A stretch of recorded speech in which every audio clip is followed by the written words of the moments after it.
தற்போது கிடைத்துள்ள அண்மை செய்தியாக பார்த்து வருகிறோம். கேரள மாநிலம் கோழிக்கோடு அருகே உள்ள கலந்தோடு பகுதியில் ஏடிஎம் இயந்திரத்தை உடைத்து கொள்ளை முயற்சியானது நடைபெற்ற சம்பவம் பரபரப்பை ஏற்படுத்தியிருக்கிறது. இது குறித்தான கூடுதல் விவரங்களோடு இணைகிறார் நமது செய்தியாளர் ஹேமலதா. வணக்கம் ஹேமலதா, கூடுதல் விவரங்களை பதிவு செய்யலாம்.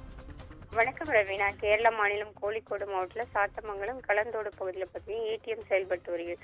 இந்நிலையில் பார்த்தீங்கன்னா நேற்றிரவு குந்தமங்கலம் எஸ்ஐ பிரதீப் மச்சிங்கல் மற்றும் அவரது குழுவினர் பார்த்தீங்கன்னா ரோந்து பணியில் ஈடுபட்டிருந்தாங்க. அப்போ பார்த்தீங்கன்னா கலந்தோடு ஏடிஎம் வழியாக செல்லும் பொழுது பார்த்தீங்கன்னா அங்கே ஒரு அசாதாரண சூழ்நிலை இருந்தா. அதாவது ஏடிஎம் ஷட்டர் எப்பவுமே திறந்திருக்கும், ஆனால் நேற்று மூடப்பட்டிருந்து உடனடியாக பார்த்தீங்கன்னா ஜிபே நிறுத்தி உடனடியாக எஸ்ஐ பார்த்தீங்கன்னா பிரதீப் பார்த்தீங்கன்னா அந்த ஏடிஎம் கவுண்டருக்கு சென்று சட்டரை தட்டியுள்ளார். அப்பொழுது உள்ளே இருந்து ஒரு நபர் சட்டரை திறந்திருக்கார்.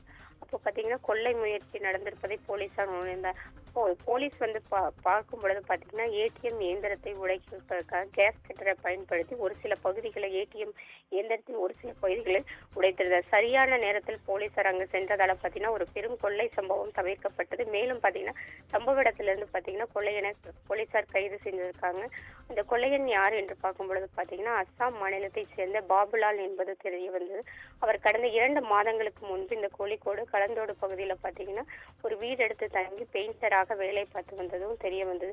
இந்நிலையில அவரை போலீசார் விசாரணைக்கு பின் வழக்கு பதிவு செய்து தற்பொழுது நீதிமன்றத்தில் ஆஜர்படுத்தியிருக்காங்க.